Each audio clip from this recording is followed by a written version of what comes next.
नमस्कार दोस्तों, मैं हूं दिनेश महावर। आज हम बात करेंगे राजस्थान के इतिहास के महत्वपूर्ण टॉपिकों के बारे में। चौहान, हाड़ा, खींची, झाला, कछवा वंश, जाट वंश, भाटी, यादव, मुस्लिम राजवंश, मुस्लिम राजपूत संबंध, इतिहास, प्रसिद्ध युद्ध और नगर एवं उनके संस्थापक। तो आज हमने इन टॉपिकों में से, ये राजस्थान के पूरे इतिहास के टॉपिक हैं और इन टॉपिकों में से आज हम चौहान वंश के बारे में बात करने वाले हैं। हम देखने वाले हैं चौहान वंश के बारे में। तो सबसे पहले चौहान वंश की इतिहास के बारे में बात करते हैं कि आखिर चौहान वंश की स्थापना कब हुई, किस प्रकार से चौहान वंश आगे बढ़ा, उसके बारे में देखते हैं। शाकंभरी चौहान, सबसे पहले हम आता है शाकंभरी चौहान की तरफ। और चौहान वंश चौहान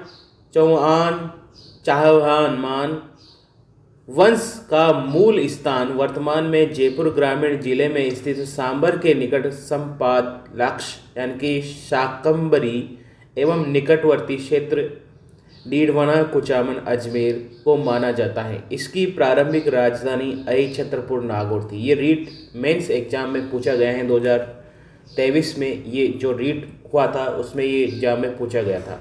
ठीक है, तो चौहान वंश की स्थापना जो वर्तमान में जो अपना जयपुर है, जयपुर ग्रामीण जिला है और डीडवाना, कुचामन और नागौर के समकक्ष में वो निकटतम संपादलक्ष नाम से प्राचीन काल में शाकंभरी माना जाता था, वहीं इनकी स्थापना हुई है। वही मूल स्थान है चौहानों का। और उनकी जो प्रारंभिक राजधानी थी वह अहि छत्रपुर नागौर मानी जाती है। तो क्वेश्चन किस तरह से पूछा जाता है कि चौहान वंश की नींव कहाँ रखी गई थी, तो संपादलक्ष शाकंभरी ये कहाँ पड़ता है प्रेजेंट टाइम पे? ये जयपुर ग्रामीण, डीडवाना, कुचामन, अजमेर के निकट क्षेत्र हैं।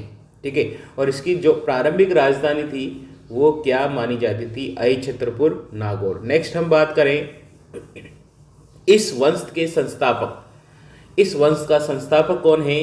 वासुदेव प्रथम। वासुदेव प्रथम ने चौहान वंश की नींव रखी, शाकंभरी चौहान वंश की नींव रखी 551 ईस्वी में। ठीक है, 551 ईस्वी में। बहुत ही इंपॉर्टेंट क्वेश्चन है ये। बिजुलिया शिलालेख के अनुसार वासुदेव प्रथम ने सांबर झील का निर्माण करवाया, उसका रखरखाव करवाया और बंधवाया। ठीक है, उनके पाल वाल को बंधवाया। ठीक है, इस प्रकार से ये भी बहुत सारी बार एग्जाम में पूछा गया है, जैसे कि पटवारी में पूछा गया है, आरपीएससी सेकंड ग्रेड में पूछा गया है, मैथ्स के पेपर में पूछा गया है, थर्ड ग्रेड में भी पूछा गया है। क्वेश्चन है ये कि वासुदेव चौहान ने कौन सी झील का निर्माण कराया या सांबर झील का निर्माण किसने कराया? वासुदेव ने। ये ग्राम विकास अधिकारी जो पिछला पेपर हुआ था उसमें भी ये क्वेश्चन था कि जो सांबर झील है उसका निर्माण किसने करवाया। ठीक है, तो सांबर झील का निर्माण कराया वासुदेव प्रथम ने, और वासुदेव प्रथम ने ही चौहान वंश की नींव रखी है। दोस्तों, चौहान वंश की नींव रखने वाले कौन हैं, यानी कि चौहान वंश के संस्थापक कौन हैं? वासुदेव प्रथम। इन्होंने 551 ईस्वी में चौहान वंश की नींव रखी। नेक्स्ट हम बात करें वासुदेव प्रथम के बाद सामंतराज, वाक्यपतिराज, सिद्धराज, विग्रहराज द्वितीय, शाकंभरी चौहान के नरेश रहे हैं। तो इनके बाद वासुदेव प्रथम के बाद सामंतराज, वाक्पतिराज, सिद्धराज और विग्रहराज द्वितीय यहाँ पर चौहान वंश के शासक रहे हैं। उसके बाद चौहान वंश का प्रथम जो प्रतापी शासक था वह विग्रहराज द्वितीय था। विग्रहराज द्वितीय ने 965 ईस्वी में संपादलक्ष यानी कि सवालक्ष सुहालक प्रदेश के शासक बने। ठीक है, संपादलक्ष यानी कि अगले शासक बने। शाकंभरी चौहान के अंतिम शासक बने। संपादलक्ष के अंतिम शासक विग्रहराज चतुर्थ थे, जो सबसे प्रथम प्रतापी शासक माने जाते हैं। ठीक है, क्वेश्चन परीक्षा में इसी तरह से पूछे जाते हैं कि चौहान वंश का प्रथम प्रतापी शासक, ठीक है, कौन था? विग्रहराज द्वितीय था। प्रथम प्रतापी शासक कौन था? विग्रहराज द्वितीय था। दोस्तों, नेक्स्ट हम बात करें अजमेर के चौहान वंश। अजमेर के चौहान वंश के प्रारंभिक चौहान 6वीं से 11वीं सदी यानी कि कंबोज प्रतिहार के संप्रभुत्व प्रभाव में रहे थे। अजमेर चौहान ने 1112 ईस्वी में अजमेरू यानी कि अजमेर नगर और अजमेरू दुर्ग की स्थापना करके इसकी इसको अपनी अपनी राजधानी बनाया। ठीक है, तो अजमेर के चौहान वंश की स्थापना करके 1112 ईस्वी में अजमेरू दुर्ग बनाया, अजमेर की स्थापना की, अजमेर नगर की स्थापना की। ठीक है, ये परीक्षा में पूछा गया है कि अजमेर की स्थापना कब हुई है, अजमेर की राजधानी किसे बनाया। अब यहाँ पर एक शासक आता है अर्णोराज उर्फ आणाजी, जिसको आणाजी भी कहते हैं। 1133 से 1155 ईस्वी में इन्होंने अजमेर में एक आना सागर झील और पुष्कर में वराह मंदिर का निर्माण कराया। ये भी बहुत ही इंपॉर्टेंट क्वेश्चन है, परीक्षा में पूछा जाता है, बहुत बार आ चुका है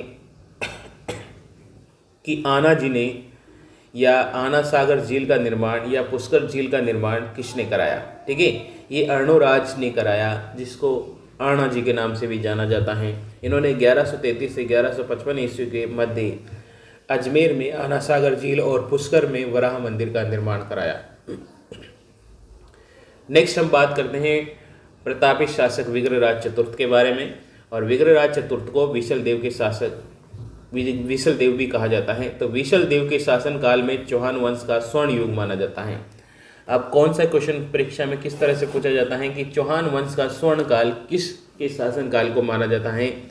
विग्रहराज चतुर्थ के शासन काल को चौहान वंश का स्वर्ण काल या स्वर्ण युग माना जाता है। नेक्स्ट हम विग्रहराज चतुर्थ ने तोमर को हराकर दिल्ली पर अधिकार किया था, यानी कि तोमर वंशों को हराकर दिल्ली पर अधिकार करने वाले विग्रहराज चतुर्थ थे। इन्होंने विग्रहराज चतुर्थ ने हरिकेली नामक नाटक, उसके दरबारी कवि एक सोमदेव ने ललित विग्रहराज नाटक और नरपति नाहल ने विग्रहराज रासो लिखा है। ठीक है, तो 3 ग्रंथ यहाँ पर हैं। विग्रहराज चतुर्थ खुद स्वयं एक लेखक थे, उन्होंने एक नाटक लिखा है हरिकेली। उसके एक दरबारी कवि थे सोमदेव, उन्होंने ललित विग्रह लिखा है, ललित विग्रहराज लिखा है। ठीक है, और नरपति नाहल उनके एक दरबारी था नरपति नाहल, जिसने विशल देव रासो ग्रंथ लिखा है। ठीक है, ये परीक्षा में पूछा गया है, 2nd ग्रेड जीके के एग्जाम में पूछा गया है।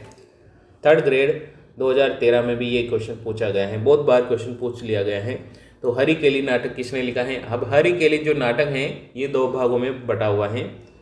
एक तो 2.5 दिन का झोपड़ा 2.5 दिन का झोपड़ा जो कि अजमेर में बना हुआ है, उस पर हरिकेली की कुछ पंक्तियां लिखी हुई है, और बाकी की पंक्तियां जो राजा राम मोहन राय हैं, जिसकी ब्रिस्टल में मृत्यु हो गई थी, वहाँ पर उनका स्मारक बना है, वहाँ पर कुछ पंक्तियां लिखी हुई हैं। तो विग्रहराज चतुर्थ की जो हरिकेली नाटक है उसकी कुछ पंक्तियां 2.5 दिन के झोपड़ा अजमेर में, और कुछ पंक्तियां ब्रिस्टल राजा राम मोहन राय की स्मारक पर, राजा राम मोहन राय की उस पर लिखा है। ठीक है, नेक्स्ट हम बात करते हैं विद्वानों का आश्रयदाता होने के कारण इन्हें कवि बांधव की उपाधि थी। ठीक है, अब विग्रहराज चतुर्थ ने कौन सी उपाधि धारण करी है?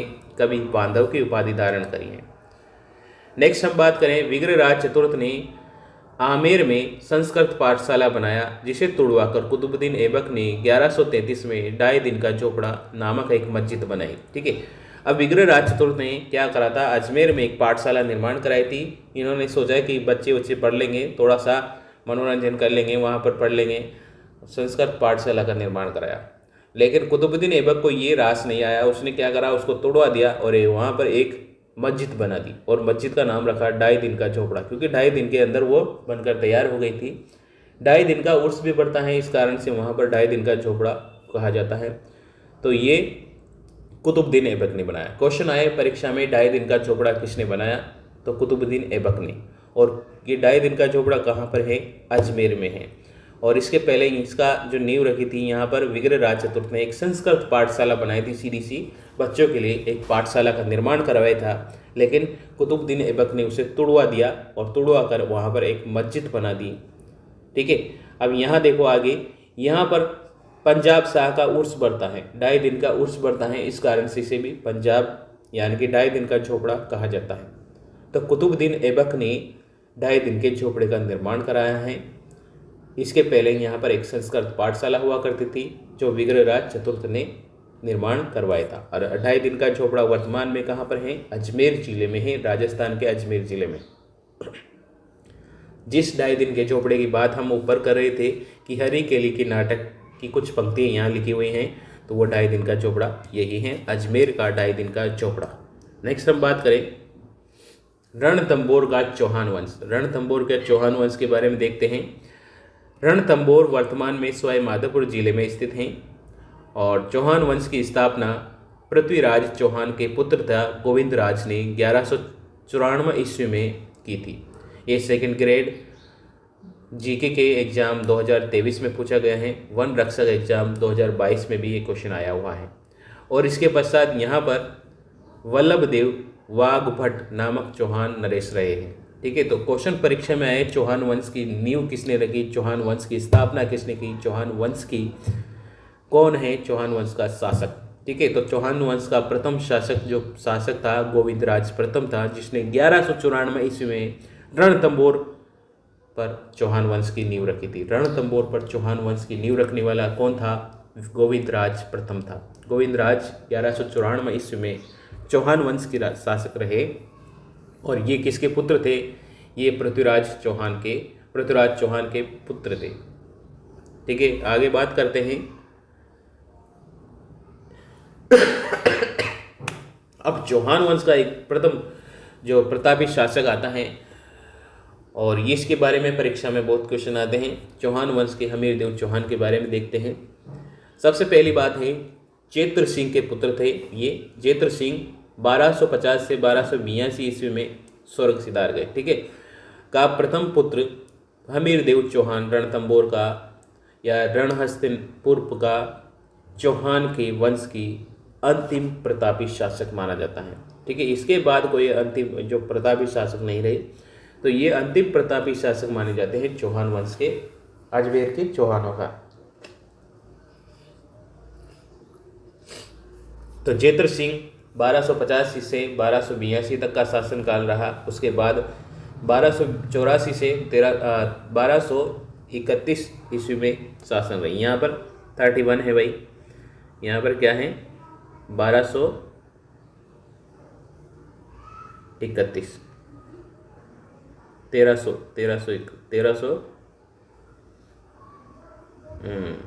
यहाँ पर 1301 है। ठीक है, 1301 है क्योंकि 1301 में रणथंभौर के शासक में युद्ध हुआ था और अलाउद्दीन खिलजी ने उसे पराजित कर दिया था। तो 1301 है यहाँ पर। ठीक है, जीरो बीच में लगना था लेकिन आगे लग गया, कोई बात नहीं। हमीरदेव चौहान चेत्र सिंह के पुत्र हैं और इन्होंने ये सबसे प्रतापी और अंतिम शासक रहे हैं चौहान वंश के। उसके बाद देखते हैं हमीरदेव ने अपने पिता चेत्र सिंह के 32 वर्ष के शासनकाल में उपलक्ष्य में रणथंभौर दुर्ग में 32 खंभों की छतरी बनाई। ठीक है, 32 खंभों की छतरी का निर्माण कराने वाला चेत्र सिंह की छतरी, न्याय की छतरी, इन नामों से जानी जाती है ये 32 खंभों की छतरी। इसका निर्माण हमीरदेव चौहान ने अपने पिता के 32 वर्ष के शासनकाल में माना जाता है। वर्ष का जो 32 वर्ष तक शासन किया उनके पिताजी ने, उनके उपलक्ष्य में ये छतरी बनाई है 32 खंभों की छतरी, जिसे चेत्र सिंह की छतरी भी कहते हैं, जिन्हें न्याय की छतरी भी कहा जाता है। ये यहाँ पर बैठकर न्याय किया करते थे, इसलिए इसे न्याय की छतरी भी कहते हैं। नेक्स्ट हम बात करते हैं रणथंभौर पर 1291-1292 में जलालुद्दीन खिलजी के द्वारा आक्रमण किया था, लेकिन ये इसे प्राप्त नहीं कर पाए, जीत नहीं पाए। हमीरदेव चौहान के शासनकाल में जो थे जलालुद्दीन खिलजी, ठीक है, जलालुद्दीन खिलजी अलाउद्दीन खिलजी के चाचा जी, इन्होंने रणथंभौर दुर्ग पर विजय प्राप्त करने की कोशिश की, लेकिन ये इन्हीं जीत नहीं पाए। तो ये जीत नहीं पाए तो इन्होंने ये कहकर अपने आप को संतुष्ट कर लिया कि मुसलमान के सिर के ऊपर ऐसे सैकड़े किले कुर्बान। ठीक है, जब इन्हें जीत नहीं पाए तो ये वाक्य कहते हुए ये वापस लौट गए, मुसलमान के सिर के बाल के ऊपर ऐसे सैकड़े किले कुर्बान, ये कहकर यहाँ पर लौट गए। तो रणथंभौर में 1292 ईस्वी में जलालुद्दीन खिलजी ने रणथंभौर पर आक्रमण किया था, लेकिन ये इसे प्राप्त नहीं कर पाए। आगे देखते हैं हमीरदेव चौहान के बारे में। अपनी हट और शरणागत की रक्षा के लिए प्रसिद्ध थे। ये कभी भी ये बहुत ही हठी राजा थे, इसलिए हठ के लिए प्रसिद्ध थे ये। और जो भी कोई शरणागत इनके शरण में आ जाता था वो उन्हें कभी भी वापस लौटाते नहीं थे। तो अपनी हट और शरणागत की रक्षा हेतु ये प्रसिद्ध राजा थे हमीरदेव चौहान, जो चौहान वंश के अंतिम और प्रतापी शासक रहे। इनकी पंक्तियों के बारे में उल्लेख मिलता है। तिरिया तेल हमीर हट चढ़े न दूजे बार।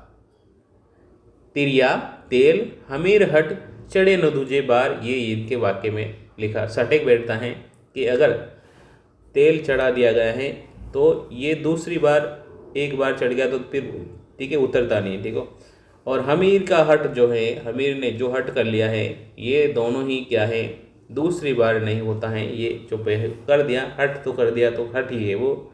अब तो यहाँ पर क्या होगा, जो देखा जाएगा। लेकिन हमीर जो हट कर लेते थे वो हमेशा करते ही रहते थे, ठीक है। तो हमीर के हट के आगे कुछ भी नहीं था। तो हमीर एक हठी राजा थे, एक शरणागत के रक्षक राजा थे। इनके द्वारा अलाउद्दीन खिलजी के मंगोल सेनापति महमूद यानी कि मोहम्मद शाह को शरण देने के कारण अलाउद्दीन खिलजी ने स्वयं को 1301 में रणथंबोर पर आक्रमण कर दिया, ठीक है।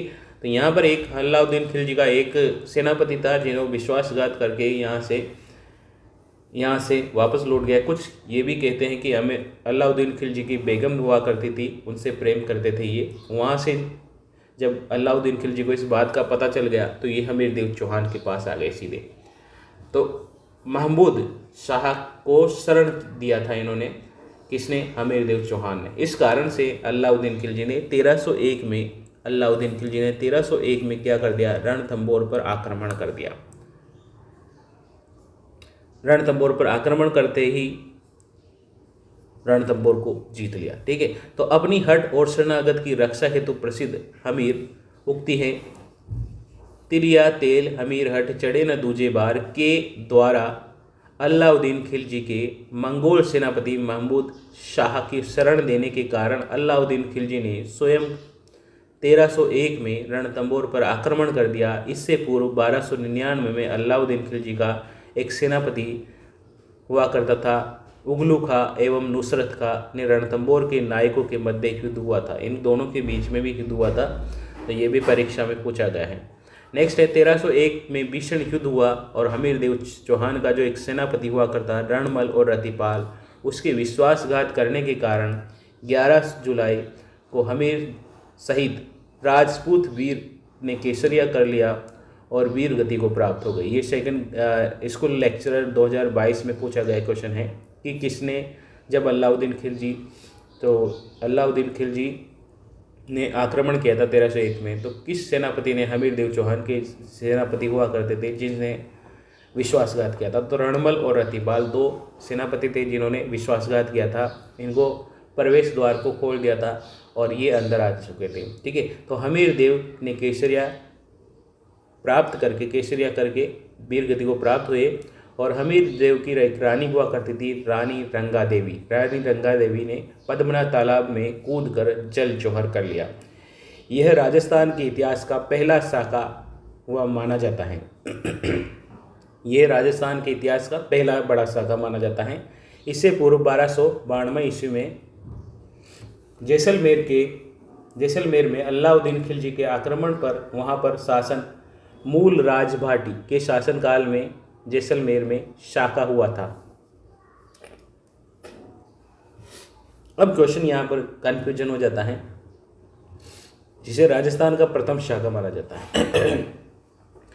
परीक्षा में हमेशा क्वेश्चन आता है कि राजस्थान का प्रथम शाका किसे माना जाता है, तो वो आता है अलाउद्दीन खिलजी के द्वारा जब आक्रमण किया था जालोर पर, तो वो शाखा प्रथम शाखा माना जाता है, प्रथम विशाल शाखा माना जाता है, विशाल शाखा माना जाता है।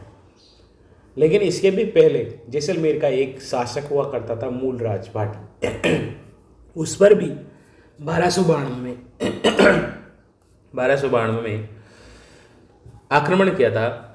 तो उस टाइम भी क्या हुआ था, शाखा हुआ करता था, ठीक है। तो राजस्थान का पहला शाखा जैसलमेर का शाखा माना जाता है। ये सेकंड ग्रेड संस्कृत 2010 में और पुलिस एग्ज़ाम 2001 में ये क्वेश्चन पूछा गया था और इसे सही माना था। राजस्थान का पहला शाखा राजस्थान का जैसलमेर का शाखा है।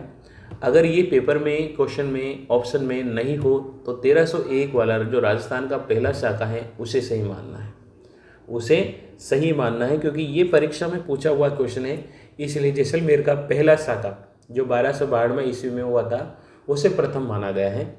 ठीक है, और ये पेपर में आया हुआ क्वेश्चन है दोस्तों। मैं ये ऐसे नहीं गिरा क्योंकि यहाँ पर ये सेकंड ग्रेड 2 बार पूछा गया क्वेश्चन है। जैसलमेर का एक क्वेश्चन है। जैसलमेर का प्रथम शाखा राजस्थान का पहला शाखा माना जाता है। संस्कृत 2010 में पूछा गया है सेकंड ग्रेड में, और पुलिस में भी पूछा गया है। तो यहाँ पर सीधी सी बात यह है दोस्तों कि जब भी क्वेश्चन आए राजस्थान का प्रथम शाखा किसे माना जाता है तो आपको सीधा ऑप्शन लगाना है जैसलमेर का। अगर जैसलमेर ऑप्शन में नहीं हो तो रणथंभौर को पहला ऑप्शन मानना है। ठीक है, तो ये इतना सा है। रणथंभौर के युद्ध में अलाउद्दीन का सेनापति का भाई उगलू खां था। ठीक है, जो अलाउद्दीन के सेनापति उगलू खां था, हमीर खुसरो भी इस युद्ध में मौजूद था। ये भी परीक्षा में क्वेश्चन पूछा गया है। सेकंड ग्रेड हिंदी 2010 में पूछा गया है। नयन चंद्र सूरी ने हमीर महाकाव्य लिखा है। जोधपुर राज ने हमीर रासो लिखा है। चंद्रशेखर ने हमीर हट लिखा है। सुरजन चरित्र रचना लिखी है। इन ग्रंथों को लिखने का मतलब ये है कि इन ग्रंथों में हमीरदेव चौहान के इतिहास के बारे में, हमीरदेव चौहान और अलाउद्दीन खिलजी का युद्ध हुआ था 1301 में और उसका साका हुआ था, उनका उल्लेख मिलता है। तो हमीरदेव तो नयन चंद्र सूरी का ग्रंथ कौन सा है? हमीर महाकाव्य। ऐसे याद रख लेना, नयन महाकाव्य। काव्य ने किसके साथ? हमीर के साथ नयन लड़ा है। ठीक है, और जोधराज ने हमीर रासो लिखा है। जोधराज हमीर रासो लिखा है। चंद्रशेखर हमीर हट लिखा है। सुरजन चरित्र लिखा है। इन ग्रंथों में हमीरदेव चौहान ने अपने जीवन काल में 16 युद्ध प्राप्त किए, 16 युद्धों में लड़े थे। तो ये आज हमने चौहान वंश के बारे में देखा, चौहान वंश के इतिहास के बारे में देखा। एक जो टॉपिक था जो हमने यहाँ पर छोड़ दिया है, पृथ्वीराज चौहान, ये हमने पहले वीडियो में डिस्कस कर चुके हैं। पृथ्वीराज चौहान का अलग से तराइन का युद्ध नामक हमने पहले ही वीडियो डाल रखा है, वहाँ पर डिस्क्रिप्शन पर जाकर वहाँ से आप देख सकते हैं पूरा वीडियो। ठीक है, हमीरदेव चौहान, पृथ्वीराज चौहान, उनके बारे में हमने पहले ही वीडियो बना रखे हैं। तो वीडियो अच्छा लगा हो तो दोस्तों लाइक और शेयर करना है। चैनल अभी तक सब्सक्राइब नहीं कर रखा हो तो सब्सक्राइब कर लीजिए, बेल आइकन प्रेस कर लीजिए ताकि आने वाले वीडियो की नोटिफिकेशन आपको मिल जाए। धन्यवाद। जय हिंद, जय भारत।